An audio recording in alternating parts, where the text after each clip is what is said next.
Bom, hoje, mais uma vez, a gente está no nosso podcast Papo de Engenharia. Papo de engenharia, às vezes, não é com engenheiro, a gente não está formalmente. Papo de engenharia é mais uma discussão política sobre essa questão da engenharia, como ela é aplicada, como é que ela é desenvolvida. Primeiro, eu estou aqui com o professor Felipe e a professora diretora Luciane. Luciane. Eles são da escola Ari Barroso, no bairro do Quitungo. Quem não conhece, é perto da Penha. Então, o bairro do Quitungo é um bairro popular, muito, muito bem frequentado. É um bairro que tem todas as características de um bairro de qualidade média no subúrbio do Rio de Janeiro. Eu queria falar um pouco sobre o nosso colaborador antes de conversar com o professor Felipe e com a professora Luciane. Isso. Ó, aqui nós temos a ABMEC, Associação Brasileira de Engenharia dos Engenheiros Mecânicos. Eu participo, sou diretor lá e a gente dá uma força, estamos produzindo essa associação. Esse é o nosso símbolo do Papo de Engenharia, que a gente já fez mais de 100, e hoje nós estamos fazendo uma excepcional, que é sobre educação.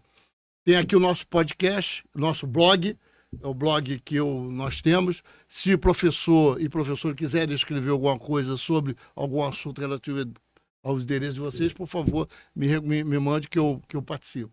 Tem a BRAIP, que é a Associação Brasileira de Engenharia Inspeção Predial de Gás, o Instituto Brasileiro de Engenharia de Custo, do Paulo Dias, a BRAIP é do Jorge Omar, Paulo Dias é um dos maiores engenheiros na engenharia de custo.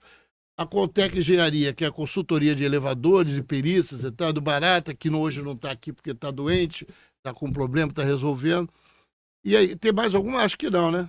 Não. Falei de todos os nossos colaboradores, podemos conversar um bate-papo. Professor Felipe, professora Luciene. Eu vou acertar. Né? Bom, vamos começar, professora, né? Lady First, essas coisas todas. Professora, eu pedi para a senhora vir aqui e queria agradecer a Mônica, da Secretaria de Educação, e o secretário que esteve aqui conversando comigo também, o secretário Hugo Nepomuceno, subsecretário, porque eu acho que a escola Ari Barroso, eu não conheço a escola do ponto de vista do detalhe, mas eu fiquei assim, espantado, surpreendido, espantado é a palavra ruim, surpreendido com que em 2025, se não me engano, ou em 2024, a escola tenha tido um menino do local e o menino tenha sido campeão, ganho uma medalha de ouro nas Olimpíadas de Matemática. A ideia dessa discussão, professor e professor, é que a escola de engenharia tem uma dificuldade danada, porque tem uma evasão muito grande na escola de engenharia. Eu conversei com vários professores, mais de uns 10 professores, e todos eles entendem que tem uma dificuldade desses alunos que chegam na escola de engenharia acompanhar a matemática, porque eles chegam lá e a dificuldade é tão grande que dá uma evasão tão grande que ele abandona a escola de engenharia. Para você ter uma ideia, nós tínhamos 1 milhão e pouco de estudantes de engenharia, hoje nós temos 600 ou 700 mil. As escolas de engenharias não ocupam as vagas, oferecem as vagas não são ocupadas. Essa coisa de a engenharia ser uma coisa muito difícil, espantosa para o aluno, tem uma dificuldade. E tendo um aluno numa escola de nível fundamental, de que ele tem uma performance muito boa na matemática, eu queria saber de vocês dois. O que é, professora? Os professores lá são bons, professor, lá na escola de Barroso, são todos que conseguem induzir, orientar o aluno para a área de matemática. A escola tem uma política nesse sentido, a direção da escola tem uma política nesse sentido de fazer esses incentivos e buscar esses talentos. O garoto quebrou para chuchu do DNA da mãe e do pai, e aí saiu com o DNA de que o garoto é bom em matemática. Isso são garotos de 10 anos, né? No caso, anos, 15 anos, né? Ele estava no nono ano. De fato, é preciso ter uma trajetória boa. O que acontece? Qual é a água milagrosa da escola Ari Barroso que produz esse tipo de talento, ou que tem esse tipo de talento? O que faz lá? Então, Marco, primeiro agradecer pelo convite, né, por trazer eu, Luciane, diretora, e o professor Felipe, né, regente de matemática. A gente tem muito orgulho dessa trajetória de representar, porque a gente se vê como pertencente da Ari Barroso, mas a gente se vê pertencente ao território de Braz de Pina, da 4ª Coordenadoria, que é uma região marcada por muitas diferenças sociais, entre outros contextos, né? Então, assim, vou tentar resumir e responder um pouco as suas perguntas. O nosso contato começou por conta da premiação de 2024 do Otávio, né? Otávio Gonçalves, que eu preciso esclarecer. O Otávio é uma joia que nós tivemos o prazer de entregar para o ensino médio, para os bons resultados, mas o Otávio, que é morador de Braz de Pina, bairro em que a escola se localiza, mas numa outra ponta, porque Braz de Pina é um bairro muito grande, é um bairro planejado, tem uma história bem interessante, infelizmente nos últimos anos marcado pela violência, pelo confronto, né? Que, enfim, a gente não pode desconsiderar nesse papo, né? É papo de engenharia, com certeza a questão local também impacta. Isso, de educação, né? Porque a educação é um pedacinho do mundo, né? Tem um monte de técnico de futebol entre os brasileiros, de médicos e também de técnicos em educação.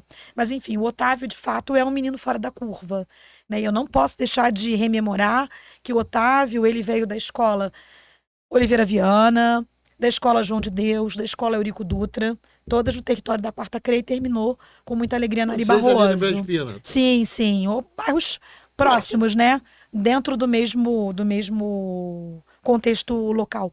Enfim, o Otávio sempre foi um estudante diferenciado, né? Um menino muito talentoso, com uma trajetória de vida surpreendente. O nome dele é Otávio Gonçalves de Carvalho.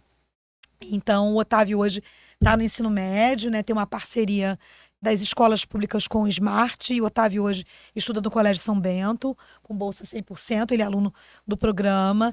São Bento, Colégio São Bento, sim, né? Então, o projeto Smart, ele faz essa parceria quando o aluno é da rede pública, então o aluno cursa no contraturno as atividades do projeto que consistem nessa ambientação, para que quando chegar ao ensino médio e esse aluno tiver, de fato, for estudante regular da instituição privada, ele esteja ambientado para dar conta das distorções que, historicamente, não tem como comparar currículo, contexto econômico, contexto cultural, repertórios de um estudante que, desde os 6 anos, estuda num colégio de elite com uma mensalidade super alta com o aluno da escola pública, né?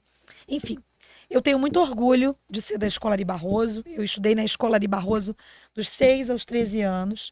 Então, a minha trajetória é de aluna, depois estagiária, professora e hoje diretora. E, tradicionalmente, eu posso falar com orgulho que eu tenho um grupo.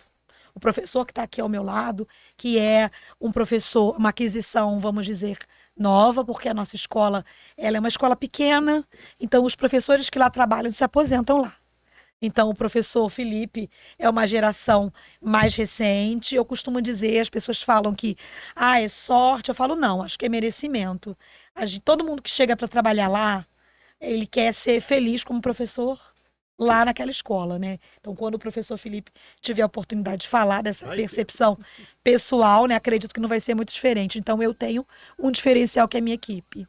Então, eu dirijo um grupo, sou muito feliz por dirigir esse grupo, né? É um grupo que a gente... E olha que não é fácil, né? Às vezes a gente discorda, diverge, é assim, não é assim, porque a gente entende que o trabalho, o dialógico... Isso. Permite que a gente tenha... Mas tem outros talentos lá. Exatamente. Não tem só um talento... Isso, então. Então, o professor Felipe está aqui representando outra gama de professores de matemática que o antecederam, né? Então, eu tenho um professor Sá, que foi meu professor, o professor Carlos José, o famoso professor Carlão, a professora Maria Palmira, que foi minha professora, né, professora do Projeto Fundão da UFRJ. Então, eu sempre tive essa experiência como aluna de ter pessoas, a academia dentro da escola. Isso fez muita diferença. E aí, considerando outros professores, né, professora Maria Isabel, professora Márcia... Acho que falei de todos os professores, né? Professora Adriana Borba. Vocês acompanham o Otávio lá no São Bento? Vocês acompanham a trajetória hoje, como o Otávio ainda tem a irmã estudando... A verdade do Otávio é diferente do garoto do Quitungo para um garoto que vai no São Bento que paga lá uma fortuna. Isso, é verdade.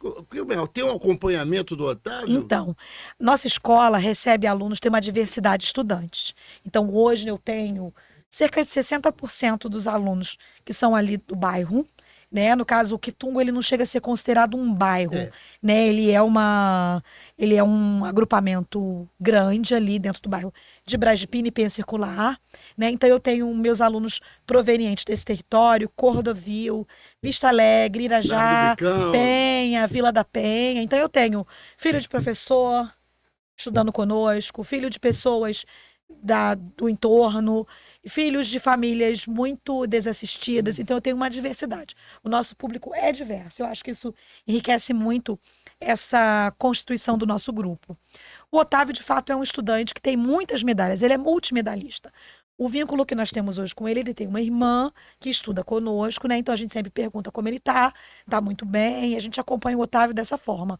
A gente não tem como, né? Nossas pernas não alcançam tanto, mas essas histórias, né? A gente de vez em quando vai visitar. Essa semana mesmo nós recebemos visita de ex-alunos que saíram do 9º ano, que estão nas escolas estaduais próximas. Aí ele vem, dona Luciane, tô com saudade, lá é tudo diferente, a comida não é boa, não tem uma pessoa que se preocupa com a gente, aquela coisa clássica, né, de que dá um pouco de valor quando se afasta, que é natural do adolescente, porque sente saudade. Professor, diz uma coisa, o que você sente como diretora, e é uma coisa que para mim é interessante, quando a educação, quando a mídia não estabelece uma discussão sobre a educação do ponto de vista do que ela vale a pena, e estabelece do ponto de vista físico da escola. O que a senhora acha? Que às vezes não é verdade. Quer dizer, a produção intelectual que está tendo da escola é diferente do que está do estado físico da escola. Então, a senhora não acha que isso precisa ser melhor divulgado? Acho que, principalmente na questão municipal, que tem uma política municipal. Sim, eu sempre lembro de uma frase de uma colega que trabalhava comigo, que falava assim, que o mal é muito barulhento. O mal é barulhento. É muito barulhento, né? E o bem, ele é silencioso. Então, tem horas que o que a gente vê, o que é apelativo, o que rende likes nas redes, né? É falar sobre estrutura física. Embora a gente tenha, é um trabalho de gestão de muito tempo, uma estrutura física até privilegiada. A nossa rua, mesmo pertinho de um contexto conflagrado, né? A gente ainda tem uma rua tranquila, temos uma escola pequena, isso ajuda também. Faz diferença porque nós conhecemos todos os nossos alunos por nome. Então, a gente tem um prédio pequeno, do ponto de vista administrativo, isso faz muita diferença. Com equipamento que funciona. Com equipamento que funciona, então, assim, é mais fácil monitorar. Se o ar-condicionado não funciona, se a bomba hidráulica quebrou, se a merenda não chegou, né? Quantos alunos comeram, quantos alunos vieram. Então, isso eu acho que em termos de política pública faz diferença, né? Da gente ter esse cuidado. E eu acho que as práticas benéficas, elas precisam ser mais compartilhadas e entendidas pela sociedade civil como algo a ser replicado, né? Felizmente, nós temos uma comunidade que se orgulha muito do local que tem para seu filho estudar. Então é muito comum a gente receber pais, eu tenho assim muitas pessoas que querem seu filho matriculado na escola. A gente não dá conta de tantas matrículas, né, por conta do tamanho, né, e somos uma escola de anos finais, mas a gente tem com alegria a nossa comunidade escolar reconhecendo esse território. Mas de fato, é preciso ter essa cultura de valorizar a escola para entender assim, poxa, eu gosto daquela escola, porque é uma escola organizada, é uma escola que os alunos aprendem, que tem dever, que a gente abre o caderno do filho, reconhece ali, o professor viu, corrigiu esse dever, então a gente é agraciado com isso, né, professor Felipe? Sim, uma Professor escola... Felipe, me diga uma coisa, professor. O senhor que é professor de matemática. Sim. E eu estou dizendo que a matemática é o grande vilão dessa história nossa aqui, do nosso bate-papo. Como é que eu sou professor, como é que o senhor transitou na matemática? Teve dificuldade? Como é que o senhor transitou? E daí eu queria que o senhor levasse para a escola, a partir dessa experiência que você teve na matemática, se isso você utilizou dentro da escola. E isso, a partir desse momento, tem uma coisa da matemática do município que você quer saber. Até porque tem uma política, eu acho que de matemática, o secretário me falou que tem uma política de matemática, de estudo da matemática no município. Queria saber se você participa disso, você tem essa discussão. Vamos lá, então, Diga. Começar a parábola. Por você. Literalmente. Olha, eu fui aluno da rede pública, não daqui do município do Rio, né, do município de Petrópolis. Eu tive a oportunidade de estudar no Liceu Prefeito Cordolino Ambrósio e com muita gratidão eu digo que aprendi demais lá naquele começo, né? Aquele começo me mostrou uma realidade muito boa das coisas funcionando. Lá funcionavam bem. E os professores se preocupavam com a gente de certa forma, né? A partir daí, por orientação de um professor de química, né, eu passei na época para um curso técnico em química em Petrópolis, que era concomitante junto, né, era concomitante ao ensino médio, né? Só que foi junto, eu já tinha feito o ensino médio e eu estava nesse curso de química, cursei a primeira semana e saiu a minha aprovação para a UERJ, né? Onde eu tive o prazer de fazer 3 períodos lá e concluir na UF a posteriori, né? Então, toda a trajetória, desde a base, ela vem do público, né? Então, você vê, fundamental, médio, universidades públicas, aí especialização na faculdade pública também, né? E aí, quando eu fui trabalhar na rede particular. Né? Aí, o que aconteceu? Primeiro trabalho, né? Primeiro eu trabalhei para um curso durante o tempo de 5 anos, mais ou menos, e depois eu fui para as escolas particulares de Niterói. Né? Por acaso, trabalhei em 3 excelentes escolas lá, não vou citar nomes aqui, são as melhores da cidade. Então, eu tive a base lá, né, da minha experiência dando aula, né? Isso fora a parte da experiência que surgiu na universidade também, eu fui bolsista do Prodocência e tal. E tem uma baguncinha aí no meio, tá? É uma baguncinha que, na verdade, eu era da matemática aplicada à computação gráfica, né? E eu decidi ser professor em determinado momento, entendeu? Onde eu fiz a graduação, né? A licenciatura, né? Concluí a licenciatura por causa desse Prodocência, que me inseriam nas escolas lá, né? Enfim, aí fui trabalhar na rede privada e, por acaso, fiz o concurso para a Prefeitura do Rio, fui aprovado, eu nem achava mais que seria chamado devido à pandemia, que houve um enorme atraso e tal, devido a outros fatores também. Enfim, fui chamado para trabalhar na Prefeitura do Rio para, de certa forma, né, em parte, eu sinto que eu devolvo um pouco do que foi oferecido para mim. Dizer que é obrigação, né? Sim, eu considero. Obrigação sua. Eu considero, talvez, eu imagino. Investiu em você. Seria tão interessante se todos, né, todos os professores pudessem, pelo menos uma parte da carreira, devolver isso para a população, entendeu? Então, quando eu procuro dar a minha aula, eu procuro trazer sempre o que eu tenho de melhor para a molecada, entendeu? A gente tem diversos problemas lá, não problemas grandes, mas tipo assim, de agenda. São problemas meus, tá? Eu sou super organizado com relação à minha agenda, tá? Então, se apertou a agenda, complica, né? Então, eu consegui, dentro da minha loucura, né, sempre trazer um pouco a mais para os alunos.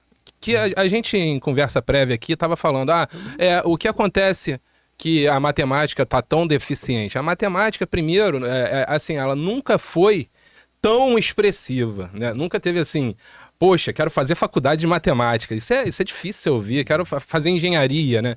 As escolhas das pessoas, às vezes, estão associadas a quê? Eu vou fazer engenharia porque o engenheiro está bem de vida. Aí aconteceu, igual há alguns anos atrás, um boom de engenheiros no mercado, absurdo. E aí você começou a ver um monte de engenheiro indo para outras profissões. Aí a matemática vai perdendo o brilho. Aí voltando eu falei parábola no início, a volta, que eu dou muita volta para falar, tá? Você vai chegar lá na escola. Vou chegar. Aí, chegando aí a organização do que eu considero que é o bom, né? Eu mantenho o tradicional na hora de dar aula para a molecada, a prática de exercícios e supervisão desses exercícios, correção, o clássico, né? O clássico que funciona, porém com o uso da tecnologia. Seu interesse e a sua disposição em dar aula, isso influencia os alunos? Claro que influencia. Primeiro porque eu me preocupo em conversar com eles, ajustar minha fala, a faixa etária, a condição social do aluno, que isso é o básico, né, para que eu consiga me comunicar de maneira expressiva com ele, perfeita, ele entenda tudo que eu diga e seja próximo o suficiente para ter algum tipo de vínculo, né, criar ali uma relação entre as partes. Eles têm assim, eu vejo assim, sabe o que a gente tinha quando eu era garota? A gente tinha uma certa, não vou dizer paixão, mas a gente tinha assim, uma certa consideração muito grande pelo professor.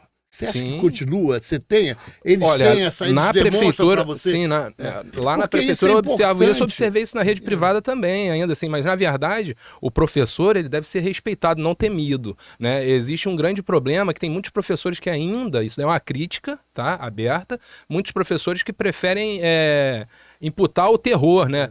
Fazer o aluno ter medo dele, e não é isso. Quando o aluno te respeita, ele passa a ter interesse no que você está falando, né? Você chegou a ser professor do Otávio, não, né? Sim, eu fui o acabamentista, eu fui o pintor da obra, tá? Porque foi Como é nono assim? ano, mas... Os Otávios da vida devem estar lá, deve ter mais alguns. Tem. Deve ter Tem mais outro alguns. que já ganhou agora, né? O Pietro. Deve ter mais mais alguns Toda hora Otávios. tem. Como é que a gente pega esse menino e...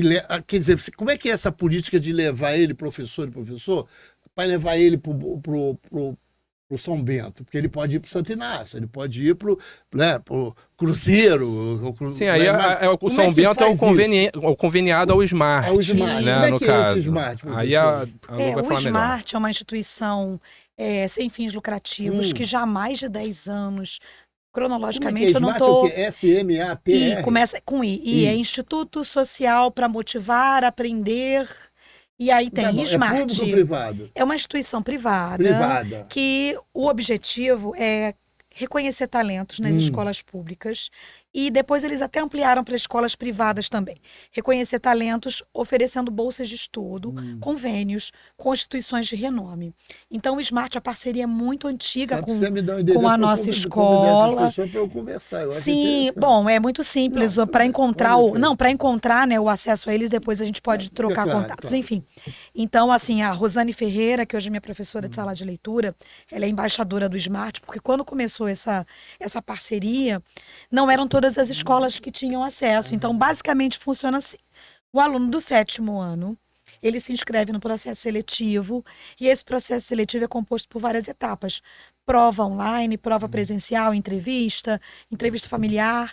E aí esse aluno, se habilitado, no 8º ano, ele vai cursar em paralelo com a escola pública, na qual ele está matriculado formalmente, atividades numa escola privada para corrigir a distorção.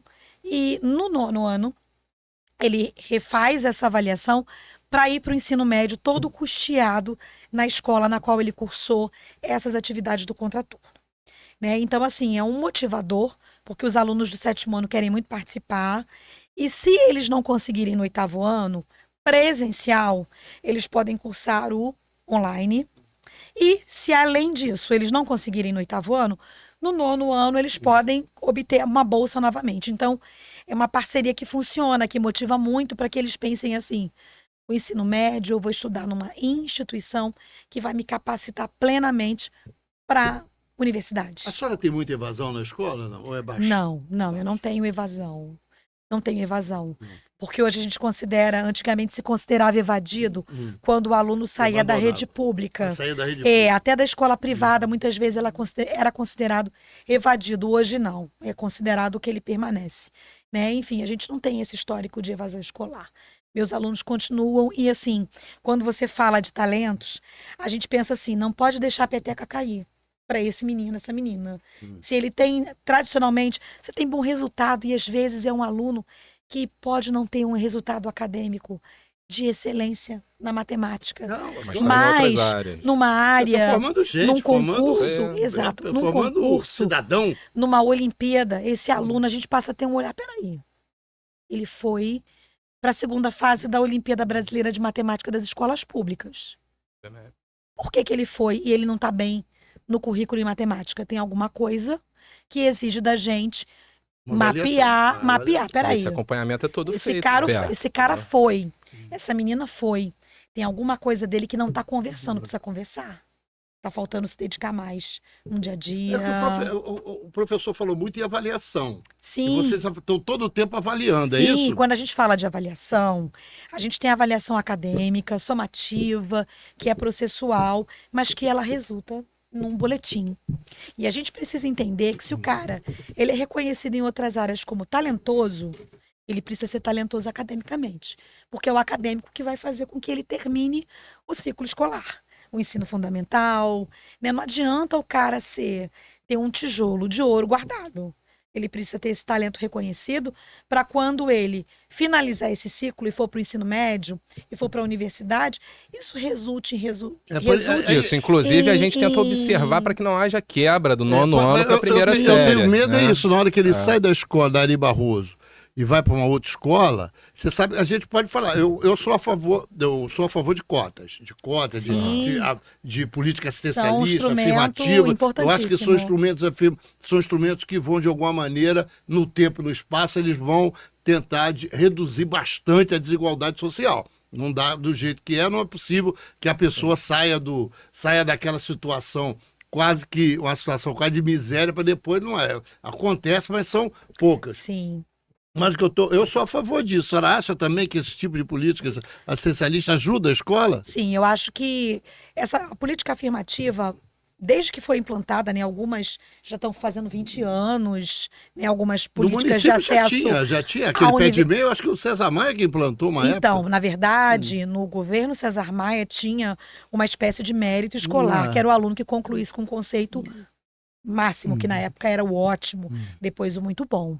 Quando eu falo de políticas afirmativas, primeiro chegou a universidade, depois no acesso ao ensino médio. Então, hoje, Cefet, FRJ, Pedro II, alguns deles tratam de cotas étnico-raciais, outras de escola pública, mas a escola pública, a trajetória integral.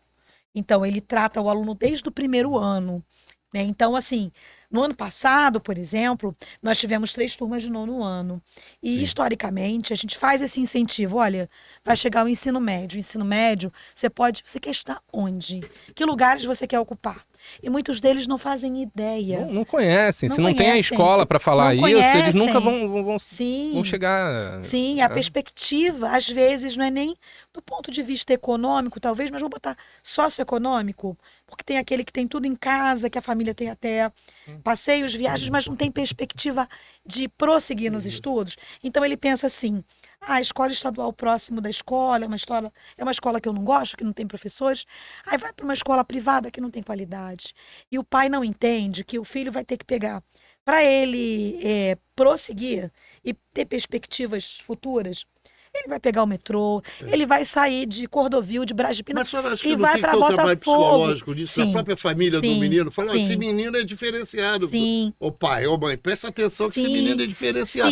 O diferenciado, não que a gente vai fazer nenhum tipo de seleção. É não perder. Não perder. A dificuldade é tão grande de você achar que quando você acha, caminha ele. Sim, a gente sempre fala na escola, né? O nosso lema é oportunidade. Isso. A gente diz que lá na escola, todas as oportunidades que existem, a gente precisa agarrar. Então, todo mundo que vem uma proposta, a gente quer fazer oficina, a gente quer fazer um voluntariado, a gente quer mostrar para os alunos o próprio Smart ou outros espaços do ensino médio e se dispõe aí na escola, a gente quer que esses alunos ouçam essas pessoas para eles entenderem que eles podem ocupar o lugar que eles quiserem. Claro que entre ocupar o lugar que eu quiser e chegar lá, a gente precisa caminhar, estruturar, né? Olha, você vai ter a passagem custeada, você vai ter uma bolsa auxílio, aí são os mecanismos das políticas públicas que vão ajudar. Mas eu gosto sempre de dizer que a gente precisa agarrar essas oportunidades para não perder.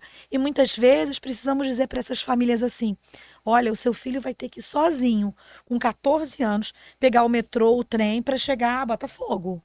Porque ele pode estudar em Botafogo, no Flamengo, na Barra. Por que é longe? Mas é a mesma cidade. Entendeu? Então, nós tivemos um número expressivo e cada dia que passa, a gente recebe resultados assim, um pai que vai buscar um documento. Olha... Metade dos alunos, mais ou menos. Né? Isso. Olha, a gente não conseguiu de primeira ir para a Cefet, mas agora me chamaram, eu fiquei na lista de espera. Agora, a senhora não utiliza esses meninos como exemplo na escola para os outros? Claro. Porque tem sempre... pois é, professor.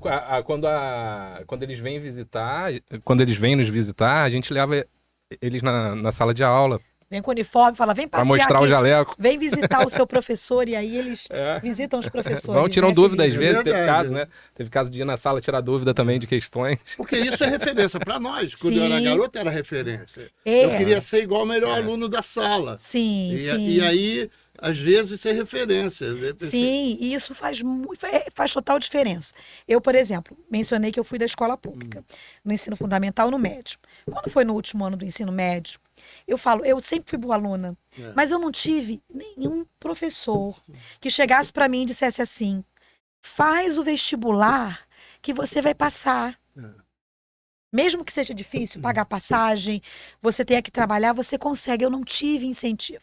Qual foi o meu resultado? Terminei o ensino médio, não tinha como família como custear a universidade. Eu nem me inscrevi para o vestibular, para ter ideia. Você sabe que Eu nem me inscrevi porque na minha cabeça eu precisava trabalhar para pagar. E hoje eu vejo que se eu tivesse no ensino médio alguém falando assim para mim: se inscreve, minha filha, você vai encontrar um jeito, você vai conseguir ir para a Não universidade. sei se vocês ouviram falar, Ia fazer a o diferença. presidente do CAL, o presidente do Conselho Regional de Arquitetura, o Cid Elimerê, esteve aqui, e ele fala que é uma coisa que precisa ser retomada, aquele teste vocacional, que ele achava que Sim, tem muita gente escolhendo errado ainda. Isso. mas de qualquer maneira, você precisa, Escolhendo mas o que não a precisa nota- orientar. o que a nota É que a possibilita. professora Luciana está falando, você precisa ter orientação. Sim, dá o tiro Porque o menino certeiro. não sabe. Por exemplo, o menino que sai da universidade, engenheiro, formado, também não sabe. é Ele muito tá com difícil 22 alguém anos, querer não algo com sabe. 18 anos. Com 22, 18 anos sai da universidade, não sabe. É raro, por exemplo, no nosso Sim. caso. Eu fiz faculdade de matemática, me formei professor de matemática, depois eu ainda tentei ainda voar em outras áreas, né, vinculando na engenharia, mas eu vi que o lance é ser professor. Eu dei o tiro certo. Né? Eu fui assertivo ali. Agora, isso daí é raro, tem muita gente trocando de carreira, o que justifica um pouco essa... A escola tem que ter um compromisso social mais forte, eu acho. Ou, na verdade... Eu acho que vocês, professores, não fico falando, não estou falando mal do professor. Eu entendo. Estou dizendo que talvez o professor do fundamental seja o cara mais importante nessa mais cadeia próximo. de educação. Concordo. Talvez seja o cara mais importante. Talvez não, com certeza é o mais importante. Por isso que deve ser, a gente acha que deve ganhar igual engenheiro, deve ganhar igual advogado, porque eu acho que esse cara na escola do fundamental, ele tem uma importância muito grande, porque ele vai dali dar o caminho para aquele estudante, para aquele jovem. Sim. Quando você fala de compromisso social, eu acho que a escola, ela assumiu, ela assinou esse contrato e ela nunca se omitiu nesse contrato social. O que eu acho é que falta um pouco da sociedade civil assumir esse papel, porque quando a gente fala de compromisso social, a escola controla frequência, a escola controla o desempenho, a escola controla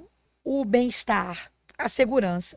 Mas a sociedade civil está se esquecendo, acho que hoje, não querendo ser do tipo que assim, para ser reclamona, vamos dizer assim, né? Dizer que tudo sobra para a escola. Óbvio que a escola ela tem seu compromisso social. Eu acho que a escola cumpre com louvor. Porque, por exemplo, a gente está falando daquele caso lá de Minas Gerais, que a menina de 12 anos com um homem de 35, aquele caso estarrecedor. Quem sinalizou às autoridades que tinha problema foi a escola. E onde está o poder público que não viu o problema na gênese? Então, eu acho que a escola, esse compromisso social, a escola mantém. Eu acho que falta um pouco a sociedade civil dizer assim, o problema é estrutural. É do governo? Concordo. Mas assim, os vizinhos da escola estão vendo que aquele prédio ali está com problemas. Por que não ajudar? E às vezes a ajuda é trocar uma tomada. Porque você precisa de gente técnica, de profissional. Às vezes a escola é muito violenta. O que aquele entorno está fazendo sobre a violência? Porque pode ser que muitas vezes sobre para a escola chamar a polícia, chamar a GM. Né? Então, o que a gente pode fazer para ajudar? Porque em outros países funciona assim. Na Coreia, na China, a gente tem as vovós que tomam conta. Claro que a gente está falando de um outro perfil cultural. Né? Talvez se fosse um pouco de intromissão, mas... Mas eu acho que de alguma maneira vocês são um exemplo bom. A escola de Barões é um exemplo bom do local, da possibilidade, da dificuldade que tem. E de outra, eu visitei uma escola de nível médio dentro ali de Pavuna, que eles chamam de pedreira, não é? Tem pedreira, lagartixa. Eu vi uma coisa assim, eu saltei do Rubens Paiva, ali daquela engenheiro Rubens Paiva da estação, e depois eu subi, e lá fiquei maravilhado com a escola. A escola é espetacular, no meio de um lugar que não... Entendeu? Eu acho que os meninos... Você sabe que eu fui fazer agora... Eu fui fazer uma homenagem ao engenheiro Rubens Paiva, que é o cara da estação, e aí eu pedi pro menino fazer uma poesia, que eu dava um tablet, aquela era dos tablets, e o menino fez uma música. Olha. O menino fez uma música. Eu dei um tablet para a menina que fez uma poesia, para o menino falou, eu achei impressionante. Eu falei, como é que pode? Isso, entendeu? Eu acho que o trabalho que é executado. Por isso que a escola de Barroso tem uma importância muito grande, mais do que vocês talvez pensem. Porque você está produzindo. Quer dizer, um garoto daquela escola, até esqueci, que fica em frente à praia de Copacabana, tem uma outra visão mesmo que seja pública. De Rio de Janeiro. Tem uma outra visão, claro, uma outra visão. Eu vou fazer um discurso aqui, que eu às vezes me perco aqui no meu discurso. O livro escrito pelo Zueni Ventura sobre a Cidade Partida, que eu falo para todo mundo, que é... Ele só escreveu o livro porque ele se surpreendeu em achar que existia uma coisa na cidade que ele desconhecia. Quando aconteceu a questão do massacre de Vigário Geral, ele jamais sabia que existia uma coisa como Vigário Geral. Isso é a importância do trabalho que a gente tem que olhar os detalhes, né? Enquanto eu estava aguardando ali, eu dei uma olhada pesquisada na internet ali. Não sei se os dados estão perfeitamente atualizados, mas a comunidade do Quitungo, por exemplo, é aproximadamente 30 mil habitantes, né? 30 mil pessoas. Por que não ter pessoas ótimas ali? Na verdade, tem várias pessoas ótimas ali. É porque a gente tem um olhar, tipo assim... Às vezes é elitista, entendeu? De que só o branco, o cara que tá na Zona Sul, o rico ou classe média alta, que tem direitos e vai conseguir alcançar alguma coisa. Aí o legal é... Desculpa interromper. Claro, à vontade. É essa questão de você, com o público, conseguir enxergar isso e trazer para essas pessoas que têm o interesse, que querem, né? Que são pessoas, somos todas pessoas, cara. Todo mundo tem que ter o mesmo direito, né? Trazer essa galera à tona, né? Para que essas pessoas tenham importância, elas têm importância, mas é que elas têm mais importância ainda. Essa entendeu? Questão da matemática é o que trouxe a gente aqui, para a gente não... Já está chegando também o tempo da gente discutir. Essa coisa da matemática eu acho importante. Eu acho que o trabalho que vocês fizeram com o Otávio, ou o trabalho com o... Tem o Pietro, tem agora que vai ser premiado. Eu fico lendo o jornal e fico tentando achar que tem que ter algum resultado. Por isso que eu falo que o sistema Confecre, que tem dinheiro, pode ajudar a escola, pode de alguma maneira, para a gente conseguir talento. Né? Eu acho que é assim. Olha, se um engenheiro fosse lá e mostrasse uma planta no CAD para os alunos, ou então um 3D ali, isso já mostra para eles que é ser engenheiro. Legal. É necessário. Os professores, de alguma maneira, ficam querendo dar cálculo dentro da escola de engenharia e eles estão procurando caminho. Qual é o caminho? É você fazer com que o cálculo ou a matemática esteja na vida do menino. Então, aquilo que o estudante faz durante a sua trajetória ali de dia, você tentar encaixar o cálculo naquilo para poder... Alguém falou nisso, que a matemática tem que ser a do garoto, da vivência dele, para ele poder absorver. Né? E com esse papo que vocês falaram agora, eu me lembrei. Eu me lembrei da uma memória de aluna lá da escola. Eu me lembro que a minha professora, Maria Palmira, que era uma portuguesa baixinha, esporrenta, né, daquelas professoras de matemática bem rigorosas, né? Uma pessoa super rigorosa, sisudos, professora, né? da UFRJ maravilhosa. Eu me lembro que um trabalho que ela propôs pra gente foi, eu acho que o banheiro da escola ia ser reformado e a gente teve que fazer um trabalho, era uma maquete do banheiro, a gente tinha que medir o ladrilhamento. Me veio agora, e a gente fez cada uma maquete de um jeito, com papelão, com isopor. Como é importante integrar. Aí vê. Se você tem... Razão, proporção, exato, geometria, visão espacial, arte. O cuidado. coisa que ainda pode ser uma boa brincadeira ainda Eu entre o acho que grupo. porque na área de humanas, Maneiro. na área de humanas, a escola tem um caminho melhor. Porque o garoto quer ser ator, atriz, tem um caminho melhor. Mas na área de tecnologia, tem que ter, eu acho que tem que ser uma coisa mais aperfeiçoada. Quer dizer, porque você precisa de gente que tem uma certa habilidade para tratar o dia a dia com a matemática. Eu acho que a habilidade também se constrói, né, Felipe? Me Sim. corrija se eu estiver equivocada. Porque, por exemplo, eu sou da área de humanas, mas eu sempre, na trajetória fundamental, eu era boa em matemática. Ou seja, eu conseguia conjugar essas vivências, né? Tanto que depois eu optei pela área de letras. Mas, enfim, o que eu quero dizer é, as pessoas não precisam ter medo da matemática. E acho que socialmente se cria muito essa cisão, né? Eu sou de humanas, eu não entendo nada de matemática e tudo. Às vezes fala dos pais que os alunos repetem. Você sabe que eu Minha mãe fala que é ruim em Você matemática, eu sabe também que eu sou. escrevi um texto que está no meu blog. Se vocês quiserem me dar o prazer lá, eu escrevi um texto sobre engenharia, sociologia e a língua portuguesa. Pode encaminhar para a gente ler depois. É assim, pô. O que a gente eu via discutindo lá para os anos 97, 98, com o professor Agamenon, que é um professor da Politécnica. E a gente discutia que os engenheiros eles tinham sido treinados para fazer cálculo. Então falava assim para mim, não, você tem que fazer cálculo. Você vai projetar coisas, você vai fazer coisas. E quando a gente chega em determinado momento da vida, a gente verifica que toda vez que eu vou fazer alguma coisa, eu estou fazendo uma interferência na sociedade. Eu estou modificando a sociedade.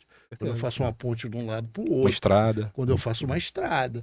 Quando eu faço uma mobilidade urbana. Quando eu crio um metrô. Porto. Eu estou mudando aquela vida social das pessoas. O caso do Porto do Rio de Janeiro, o que é com as construções, você vê a mudança que vai se dar. E alguns bairros se dá pela colocação até do shopping ou alguma coisa. Você está fazendo uma mudança. E tinha uma outra coisa que a gente era treinado. Fala, não, você engenheiro não precisa escrever, saber português. Porque saber português não é para engenheiro. Ele vai calcular matemática, soma.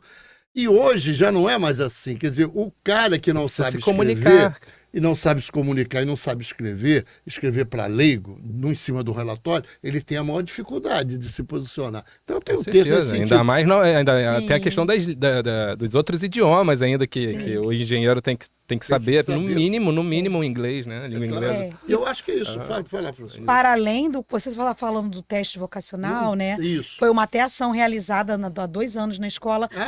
Fez isso? Na verdade, quem fez, né, na época foi até meu adjunto em uma parceria com outro professor, para que foi um primeiro passo, para que eles entendessem as carreiras, as possibilidades. Mas acho que para além do teste vocacional, para não cair sobre os ombros de um rapaz de 18 anos e nem um de 14, que ele tem que fazer uma escolha fechada, mas eu acho que assim, é possível a gente capitanear talentos para diferentes habilidades, né? E hoje a ciência, a psicologia, a pedagogia, ela fala sobre inteligências múltiplas, uma habilidade que é de você resolver problemas. Mas a gente consegue resolver de você o problema trabalhar, computadores. Sim, para trabalhar com o público, por exemplo. Se você for muito técnico, que só olha para o computador, você pode ser trabalhar excelente. no home office. Mas para atender as pessoas, não.